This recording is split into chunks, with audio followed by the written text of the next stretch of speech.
उतर कर संघर्ष करने का कार्य लगातार राष्ट्रीय पिछड़ा वर्ग मोर्चा द्वारा किया गया। इसकी कड़ी में हम लोगों ने जब नीट में ओबीसी का आरक्षण खत्म हुआ था तो उसके लिए आंदोलन किया था और सरकार को नीट में ओबीसी आरक्षण लागू करना पड़ा। जाति आधारित जनगणना और संख्या के अनुपात में हिस्सेदारी को लेकर, एमएसपी गारंटी कानून को लेकर, ईवीएम को हटाकर बैलेट पेपर से चुनाव कराया जाए, इन मांगों को लेकर भी लगातार हम लोग आंदोलन कर रहे हैं। 25 मई 2022 को हम लोगों ने इसके लिए भारत बंद का आह्वान किया हुआ था और दोबारा 29 नवंबर 2022 को फिर से हम लोगों ने भारत बंद किया और अभी बड़े पैमाने पर अगले आंदोलन की हम लोग तैयारी कर रहे हैं। उस तैयारी के क्रम में ही महाराष्ट्र में ये परिवर्तन यात्रा कल से शुरू की गई, क्योंकि अगर आप कोई बड़ा आंदोलन करना चाहते हैं तो बड़े आंदोलन के लिए बड़े जन समर्थन की जरूरत है। बगैर बड़े जन समर्थन के बड़ा आंदोलन नहीं किया जा सकता है। तो बड़ा जन समर्थन हासिल करने के लिए जिन मुद्दों की हम लड़ाई लड़ रहे हैं, जिस बात को लेकर के हम लोग लड़ाई लड़ रहे हैं, वो बात लोगों को समझ में आनी चाहिए, वो बात लोगों को पता होनी चाहिए। वो उनके हक की बात है, उनके अधिकार की बात है, उनके हित की बात है। तब वो आपके मुद्दों को लेकर, अपने मुद्दों को लेकर वो सड़कों पर उतरते हैं और बड़ा आंदोलन और बड़ा जन आंदोलन किया जा सकता है। तो ये बात ओबीसी के लोगों को भी समझ में आनी चाहिए, क्योंकि देश में ओबीसी की आबादी आधे से 2% ज्यादा है। आधा का मतलब 50% और ओबीसी की आबादी 11%, तो आधे से 2% तो अकेले ओबीसी के लोग। उसके बाद शेड्यूल कास्ट के भी लोग हैं, शेड्यूल ट्राइब के लोग हैं, माइनॉरिटीज के लोग हैं और कुछ ऐसे लोग हैं जो इस देश के मूल निवासी हैं मगर वो ओबीसी में शामिल नहीं है, एससी एसटी में शामिल नहीं है, माइनॉरिटी में भी शामिल नहीं है। ऐसे भी कुछ लोग हैं जो इस देश के मूल निवासी। तो ऐसे तमाम लोगों को देश में अधिकार वंचित करके रखा है। ऐसे तमाम लोगों के हक अधिकारों के साथ में खिलवाड़ किया जा रहा है और उनको उनके हक अधिकार नहीं दिए जा रहे।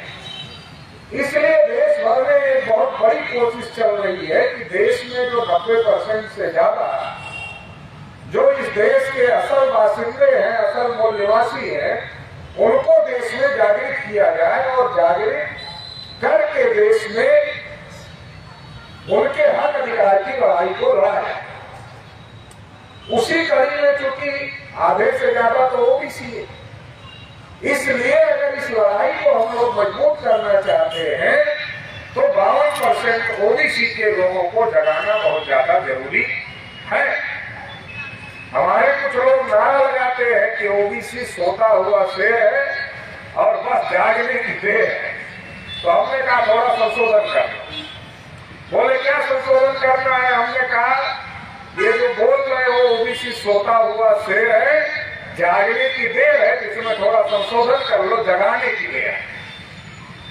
क्योंकि जागने की देर है तो अपने आप तो नहीं जागेगा, जगाना पड़ेगा। तो जगाने के लिए ये परिवर्तन यात्रा हम लोग चला रहे। जगाएगा कौन? किसकी जिम्मेदारी है जगाने की?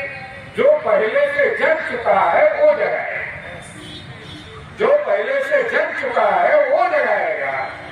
तो अगर हम लोग अपने को जागृत मानते हैं तो ये हमारी आपकी जिम्मेवारी है। हमारे जो भाई सोए हुए हैं उनको जागृत किया जाए, उनको जगाया जाए। क्योंकि जो हमारा दुश्मन है, हमारा दुश्मन लगातार ओबीसी का समर्थन लेता है मगर ओबीसी के हक अधिकार के लिए कोई काम नहीं करता, ओबीसी को उनके हक अधिकार नहीं देता है। बल्कि हमारा दुश्मन ये कोशिश करता है कि ओबीसी के हक अधिकार के बारे में चर्चा ही नहीं होनी चाहिए, इसके बारे में कोई बहस नहीं होनी चाहिए, इसके बारे में कोई आंदोलन नहीं होना चाहिए। क्यों नहीं होना चाहिए? क्योंकि अगर ओबीसी को उसके हक अधिकार के बारे में जानकारी हो गई फिर वो हिंदू के नाम पर वोट कैसे दे? अगर उसको उसके हक अधिकार के बारे में जानकारी हो गई तो फिर हिंदू के नाम पर वोट कैसे देगा? फिर तो वो कहेगा हमारी गिनती करो, हमको संख्या के अनुपात में हिस्सा दो तो हम वोट देंगे। और ये वो देना नहीं चाहते, तो इनको लगता है कि अगर ओबीसी को अपने अधिकार के बारे में जानकारी हो गई तो ओबीसी हमारे हाथ से निकल जाए। और केवल इतना मामला नहीं, अगर ओबीसी को अपने अधिकार के बारे में जानकारी हो जाए तो इस देश का जो मूल्यवासी समाज है, बहुसंख्यक समाज है, वो इस देश में शासन करती जमात बन जाए। जो बाबा साहब डॉक्टर अम्बेडकर ने कहा था कि हमें शासन करती जमात बनना है, वो बन जाएगा। उसमें अवरोध क्या है? ओबीसी जागृत नहीं है, ये सबसे बड़ा अवरोध है। वकील साहब चुनाव लड़ रहे, पॉलिसी मेकिंग में जाना चाहते। क्यों? क्योंकि आप यहाँ हो और कानून वहां से बन रहे हैं, विधानसभा से, विधान परिषद से, लोकसभा से, राज्यसभा से कानून वहां से बन रहे हैं, पॉलिसी वहां से तय हो रही है। आप यहाँ हो, पॉलिसी वहां से तय हो रही है। क्योंकि अब वो जमाना तो चला गया जब तलवार निकाली, फौज बनाया और दूसरे राज्य पर हमला कर दिया और दूसरे राज्य के राजा को पराजित कर दिया और अपना राज कायम कर दिया। वो एक समय था। और जब वो समय था तब हमारे पुरखे किसी से पीछे नहीं थे, हमारे लोगों का राजपाट हुआ करता था। अभी वो समय चला गया। अभी लोकतंत्र में जनमत से सरकारें बनती, तलवार से सरकार नहीं बनती है, जनमत से सरकारें बनती है। तो ये जन है और ये जनमत है।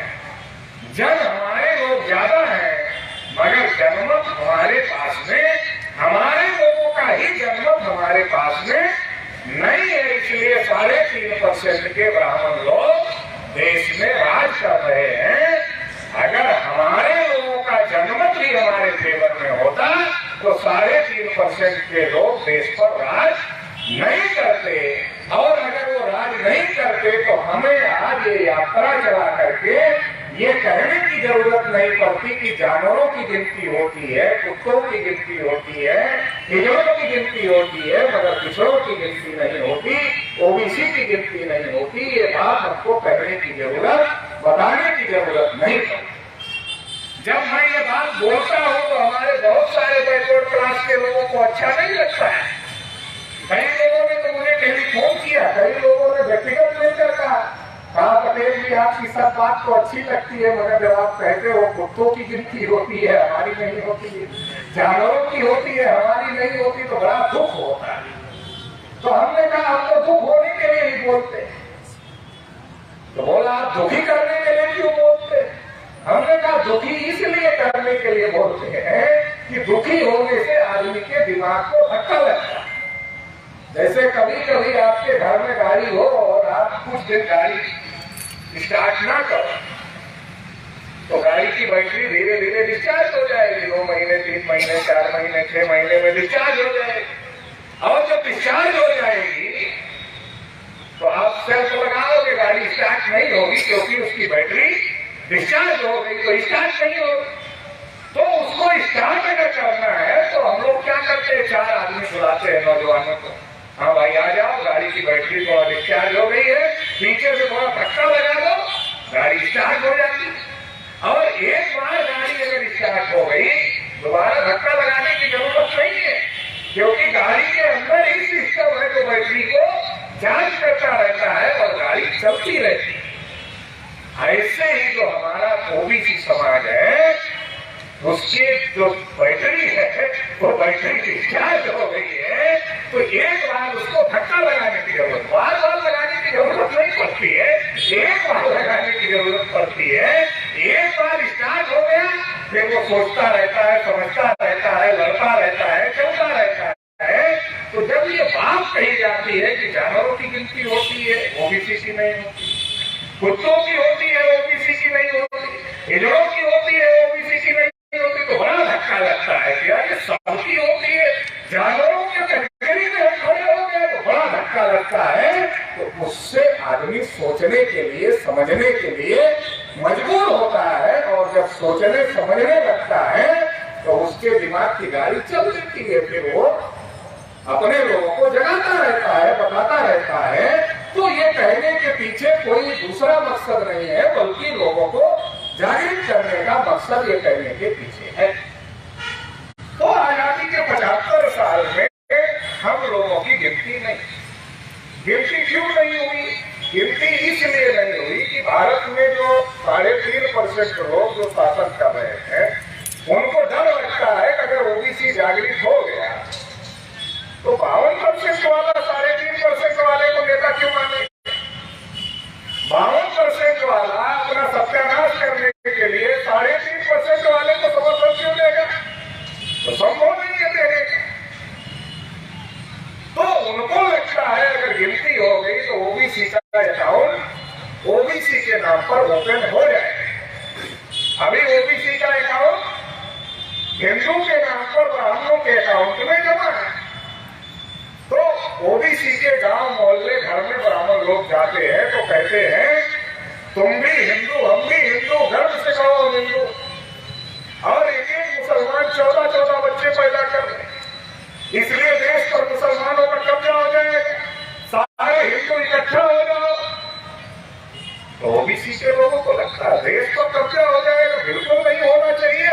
सही बता रहे हैं पंडित जी, ठीक ही बता रहे हैं, इनके पीछे जाना चाहिए। तो 3.5% ब्राह्मण के पीछे 52% ओबीसी हिंदू के नाम पर चला जाए। हिंदू के नाम पर 52% ओबीसी का समर्थन लेते हैं, और जब सरकार में जाते हैं तो ओबीसी का एक भी काम नहीं करे। दूसरा काम तो छोड़ो, गिनती ही नहीं करते तो दूसरा कौन सा काम करेंगे? गिनती ही नहीं करते। गिनती होगी, आंकड़े आएंगे तब बजट में हिस्सा मिलेगा, बजट में हिस्सा मिलेगा तो ओबीसी का विकास होगा, हर क्षेत्र में ओबीसी का हिस्सा मिलेगा तो ओबीसी का विकास होगा। पहले आंकड़े तो होने चाहिए, आंकड़े ही नहीं कलेक्ट कर रहे हमारे समर्थन से। चाहे कांग्रेस राज करती हो, चाहे बीजेपी राज करती हो, किसके समर्थन से राज करती है? हमारे समर्थन से राज करती है। मगर आजादी के 75 साल, एक तरफ जब हम लोग आजादी का अमृत महोत्सव मना रहे हैं, दूसरी तरफ आधी से अधिक आबादी की गिनती में देश का क्या हालात है ये समझने की बात है। आधी से अधिक आबादी की गिनती नहीं है।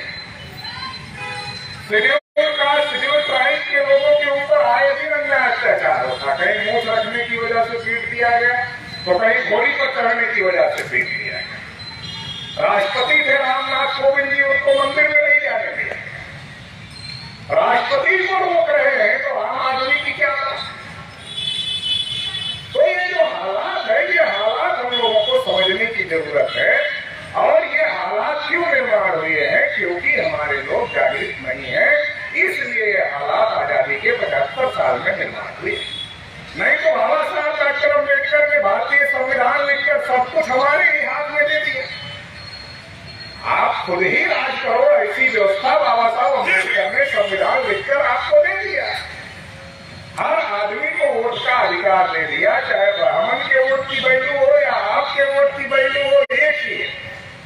ऐसा नहीं है कि ब्राह्मण वोट डालेगा तो उसका 5 वोट गिना जाएगा, आप वोट डालोगे तो आपका 1 वोट गिना जाएगा। ऐसा नहीं है। ब्राह्मण भी वोट डालेगा तो 1 ही गिना जाएगा, आप भी वोट डालोगे तो 1 ही गिना जाएगा। और आपकी संख्या 90% से ज्यादा, मगर 90% से ज्यादा संख्या वाले जो लोग हैं वो लोग जानकारी के अभाव में ब्राह्मणों के 3.5% लोगों के पिछड़कू बने हुए हैं, और इसकी वजह से उनका भी सत्यानाश हो रहा है और देश का भी सत्यानाश हो रहा है। इसलिए ये तमाम बातें बताने और समझाने के लिए ये परिवर्तन यात्रा हम लोग चलाने का काम कर रहे हैं कि देश में जाति आधारित जनगणना होना चाहिए। अरे 75 साल में ये बात तो पता चलना चाहिए किसका विकास हो गया, किसका नहीं हुआ, कौन पीछे रह गया है। जो पीछे रह गया है उसका भी विकास करवाया जाए, उसके लिए योजना बनाई जाए। इसके लिए ये बगैर आंकड़े के कैसे हो? अब नगर निकाय चुनाव में कोर्ट ने महाराष्ट्र में भी आरक्षण के नाम पर, ओबीसी आरक्षण के नाम पर चुनाव रुका पड़ा, उत्तर प्रदेश में भी रुका पड़ा, दूसरे कई राज्यों में रुका पड़ा। क्यों? क्योंकि डाटा नहीं है। डाटा कहां से आएगा? जनगणना नहीं होने दिया जाएगा तो उनको डर लगता है, इसलिए उनको लगता है कि बवाल हो जाएगा, और बवाल हो जाएगा तो 24 का इलेक्शन सामने। ओबीसी के वोट से तो जीत रहे हैं, अगर ओबीसी निकल गया हाथ से तो जमीन पर आ जाएंगे, उनको पता है। इसलिए उनको लगता है किसी तरीके से 24 का इलेक्शन पार करते हैं, उसके बाद फिर देखते हैं क्या करना है क्या नहीं करना है। तो ऐसा नहीं है कि हम लोगों को ये बात समझ में नहीं आ रही है। तुम कोविड का बहाना बना के जनगणना रोक रहे हो, तो कोविड में चुनाव हो रहा है, कोविड में रैली हो रही है, कोविड में सभा हो रहा है, बिहार में कोविड में गणना शुरू हो गई, तो क्या केंद्र सरकार के लिए कोविड है गणना के लिए? बाकी जो है कहीं कोविड नहीं है, केवल जनगणना के लिए कोविड है। तो ये साजिश भी हम लोगों को समझ में आ रही है।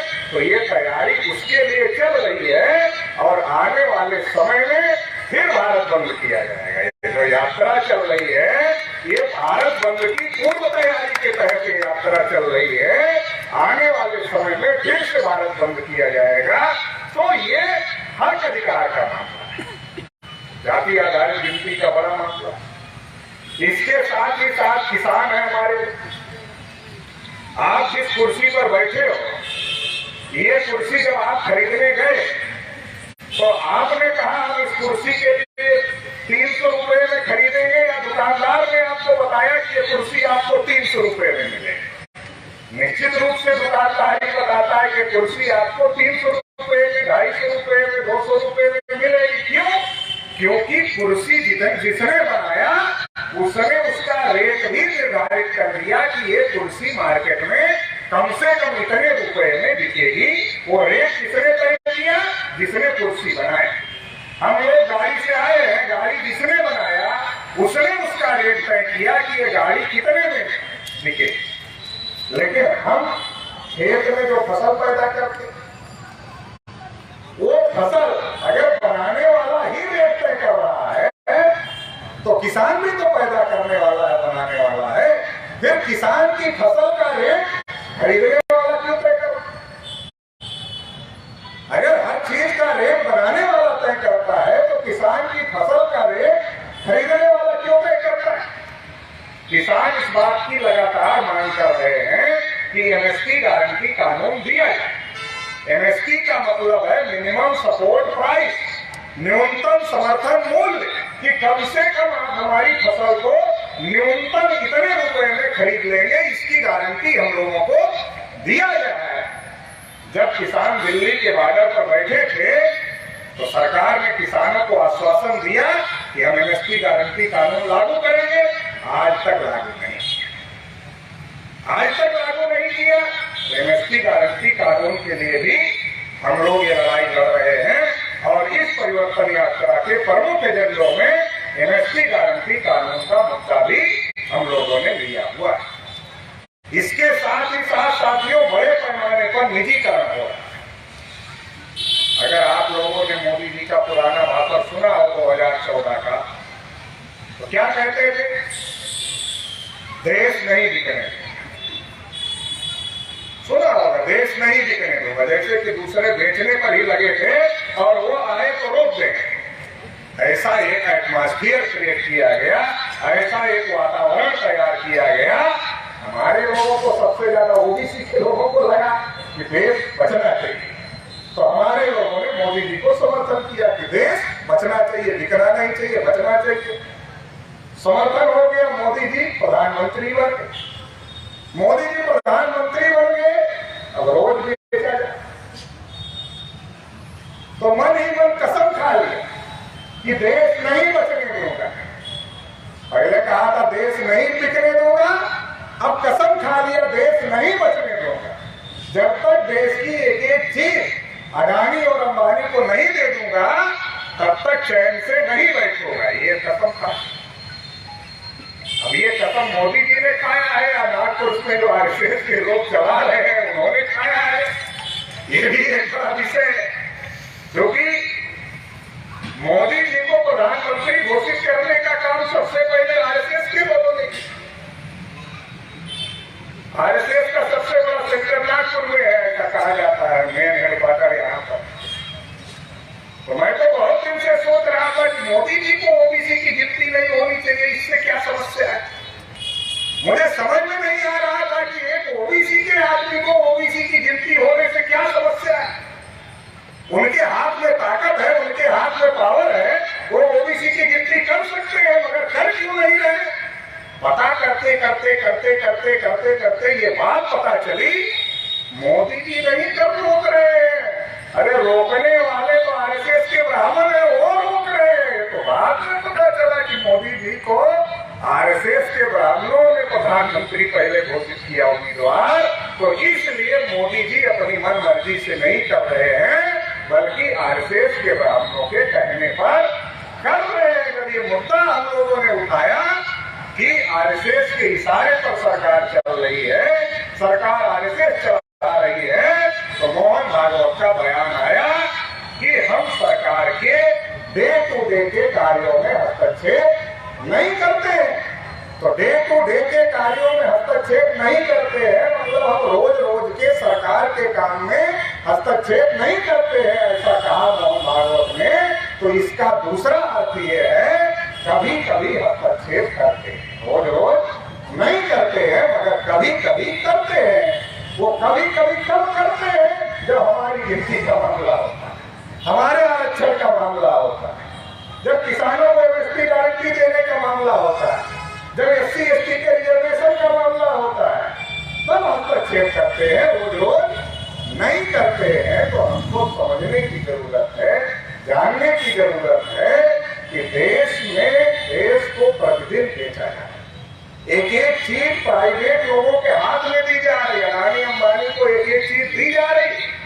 अडानी अंबानी व्यापारी, कोई अमेरिका वाला व्यापारी अडानी अंबानी को संपर्क कर लिया, बोला अडानी जी आपने एयरपोर्ट इतने करोड़ में खरीदा, हम आपको 100 करोड़ और एक्स्ट्रा दे रहे हैं, आप हमको दे दो।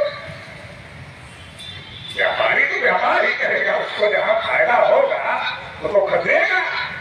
तो जो आज अडानी के हाथ में है, कल वो अमेरिका के पास में चला जाएगा, ब्रिटेन के पास में चला जाएगा।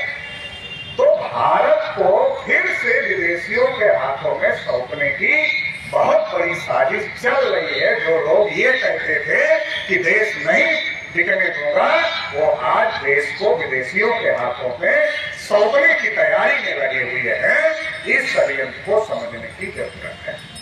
और जब हर चीज का निजीकरण हो जाएगा, आप बताओ पहले रेलवे में कितनी नौकरियां थी, टेलीफोन में बीएसएनएल में कितनी नौकरियां थी, आज है क्या? क्यों नहीं? इसलिए नहीं है कि सब में ठेका पत्थर लागू हो, पूंजीपतियों को ठेका दे दिया गया। जो काम सरकार के यहाँ करने से 50,000 रुपया मिलता था, वो काम ठेका पर था में 10,000 रुपये में होता।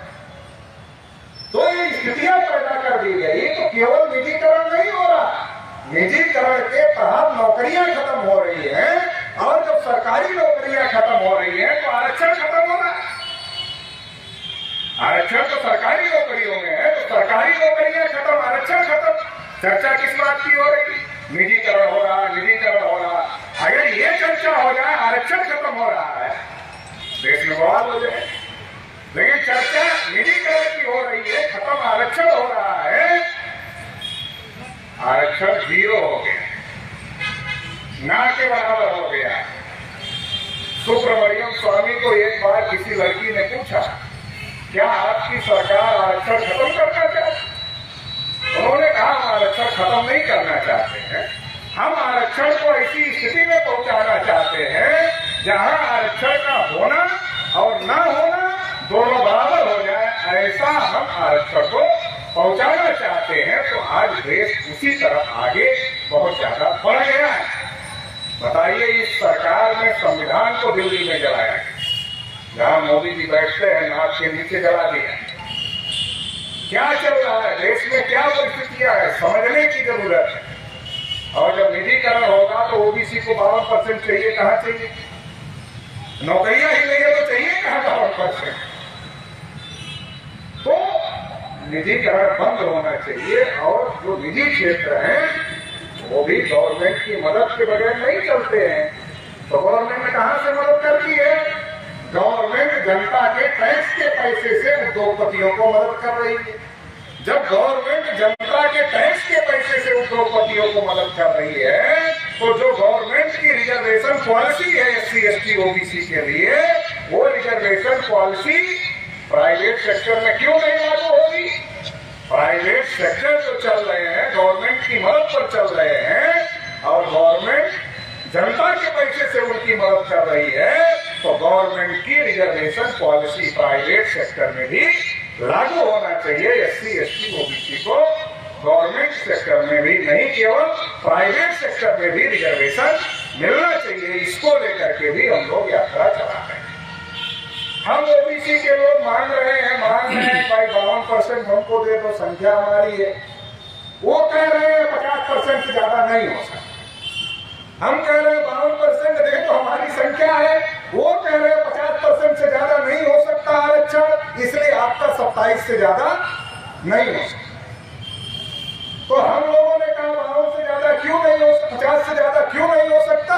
उन्होंने कहा, सुप्रीम कोर्ट ने कहा है 50% से ज्यादा आरक्षण नहीं हो सकता। लेकिन जब EWS के नाम पर, मतलब जो गरीब नहीं है उनको गरीब के नाम पर आरक्षण देने का मामला आया, जो गरीब नहीं है उनको गरीब के नाम पर आरक्षण देने का मामला आया, तब 10% आरक्षण सरकार ने संविधान संशोधन करके उनको दे दिया। जिनका 80% कब्जा पहले से है क्लास 1 क्लास 2 की सर्विसेज में, उनको 10% और दे दिया। आरक्षण किसके लिए? जिनका पर्याप्त प्रतिनिधित्व नहीं है, उनका पर्याप्त प्रतिनिधित्व सुनिश्चित हो, इसके लिए आरक्षण व्यवस्था संविधान निर्माताओं ने दिया। पर्याप्त प्रतिनिधित्व किसका नहीं है?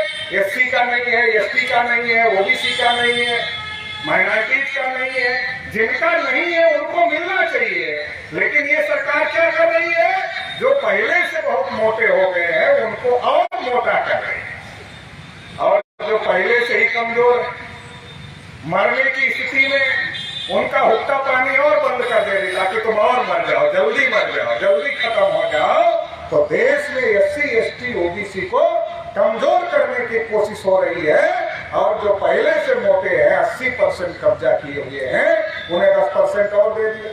तब नहीं कहा 50% से ज्यादा नहीं हो सकता, फिर दे दिया 10% और सुप्रीम कोर्ट से भी उस पर मोहर लग गई। हमने कहा चलो दे दिया तो दे दिया, ठीक है। अब तो 50% का मामला खत्म हो गया। अब जब 50% का मामला खत्म हो गया तो अब ओबीसी को 27 पर क्यों रोक कर रखे हो भाई? अब तो ओबीसी को 52 दे दो, अब तो 50% का मामला खत्म हो गया, तो अब ओबीसी को 52 दे दो।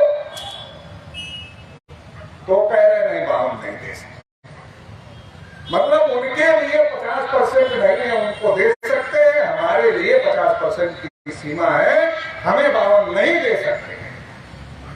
तो ये साजिश है। इस साजिश को ओबीसी के लोगों को बताना है, समझाना है और उनको लड़ने के लिए तैयार करना। क्योंकि जिस दिन हम खड़े हो गए उस दिन 3.5% वाले जमीन पर आ जाएंगे। हमारे ही लोग उनके पीछे लगे हुए हैं, इसलिए वो वहां बैठे हुए हैं, वो जमीन पर आ जाएंगे। तो इसलिए ये परिवर्तन यात्रा हम लोग चला रहे हैं कि 52 को 52% मिलना चाहिए, इसकी भी लड़ाई करें।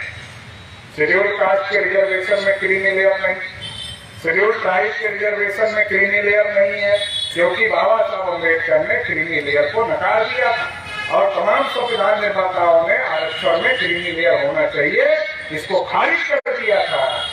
मगर साजिश के तहत ओबीसी आरक्षण में क्रीमी लेयर लागू किया गया और जिसकी वजह से लगातार ओबीसी के साथ में अन्याय हो रहा है। तो ये क्रीमी लेयर भी समाप्त होना चाहिए, इसके लिए भी हम लोग ये परिवर्तन यात्रा चलते हैं।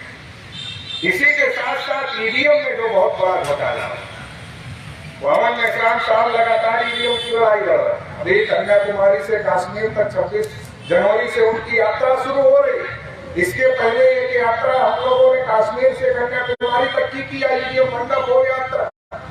सुप्रीम कोर्ट से केस जीत करके उन्होंने पेपर टेल मशीन लगवाया हर ईवीएम को, लेकिन पेपर टेल मशीन में जो कागज की पर्ची निकल रही है, उस कागज की पर्ची का जब तक 100% मिलान नहीं होगा तब तक दूध का दूध और पानी का पानी नहीं होगा, मतलब चोरी पकड़ी नहीं जाएगी।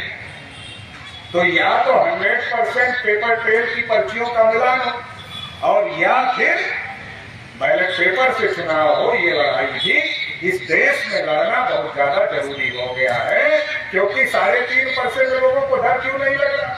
उनको लगता है तुम्हारे खिलाफ में हम काम करेंगे, तुम ज्यादा से ज्यादा क्या करोगे, हमारे खिलाफ में हो जाओगे, हमें वोट नहीं दोगे तो तुम वोट किसी को दे देना, ईवीएम से हम ही देंगे। उनको क्या लगता है, तुम नाराज हो जाओ, नाराज हो जाओ, तुम वोट किसी को दे देना, जिसको तुम्हारी मर्जी उसको दे देना, मगर ईवीएम से वो हमारे पास ही आ जाएगा, ऐसा उनको लगता है। और इसकी वजह से वो हम लोगों के खिलाफ में, देश की 85-90% आबादी के खिलाफ में वो लगातार काम कर रहे हैं।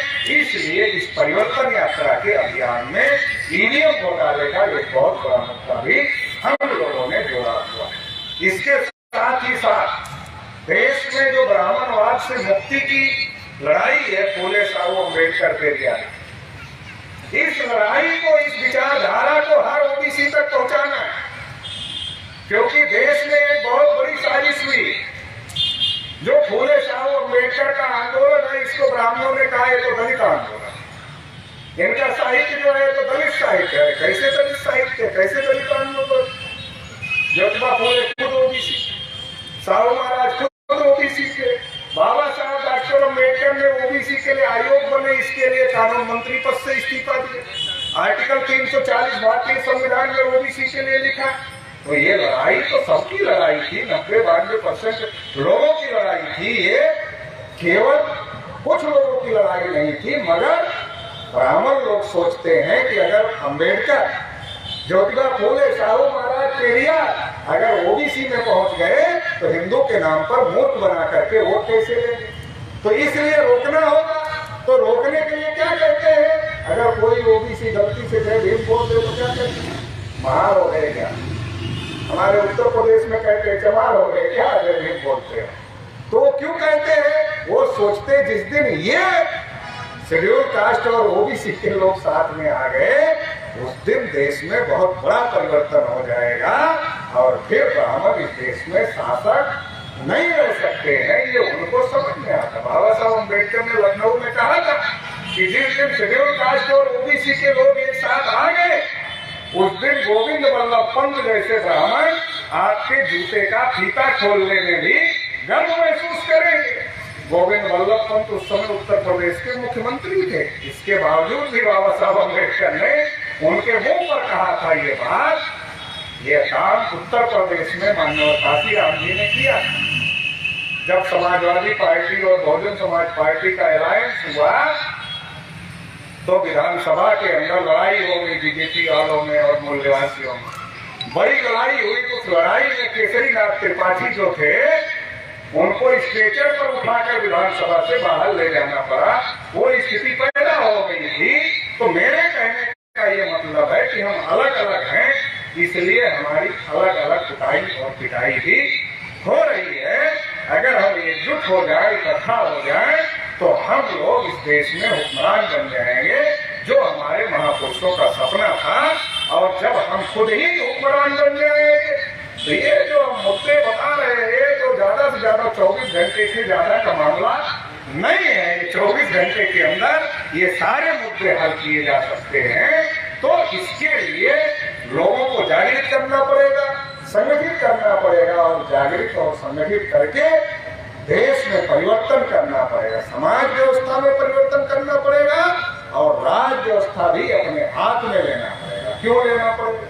क्योंकि आप साइकिल, मोटरसाइकिल, कार अगर नई खरीदते हो और कोई कहता है कि भाई दे दो थोड़ा हम भी चलाएंगे, आप सोचते हो यार इसको दे देंगे, इसका पैसा नहीं लगा है, इसका है नहीं, तो क्या ये अच्छे से चलाएगा?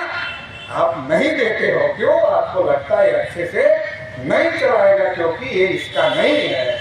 आप साइकिल, मोटरसाइकिल, कार दूसरे को चलाने के लिए नहीं देते, मगर अपना देश दूसरों को चलाने के लिए जरूर दे देते हो। इसलिए देश का सत्यानाश आज की तारीख में हो रहा है। अगर देश को बचाना, समाज को बचाना है, संविधान को बचाना है, लोकतंत्र को बचाना है, तो संगठित होना होगा और देश की बागडोर अपने हाथ में लेना। देश में जो हमारे पुरखों का राज था, तो भारत विश्व गुरु था, सोने की चिड़िया। आज भारत 200 यूनिवर्सिटियों में भारत की कोई यूनिवर्सिटी का नंबर नहीं है। नहीं तो दुनिया के लोग इस बात के लिए गर्व करते थे कि उनका बच्चा नालंदा यूनिवर्सिटी में पढ़ता है। इस बात के लिए गर्व करते थे, हमारी गौरवशाली विरासत है।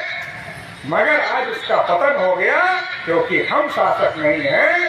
तो अगर भारत को फिर से विश्व गुरु बनाना है, भारत को फिर से सोने की चिड़िया बनाना है और भारत की गौरवशाली विरासत को फिर से वापस लाना है, तो इसके लिए हम लोगों को मेहनत करना होगा, अपने समाज को जगाना पड़ेगा और इस देश में शासक बनना पड़ेगा।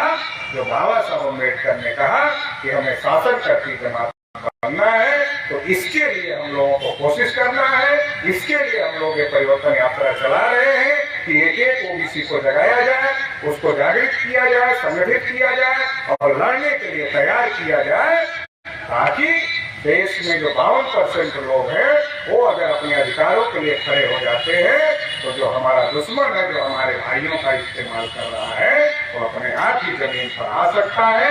तो ये परिवर्तन यात्रा पूरे 101 दिन महाराष्ट्र में चलेगी।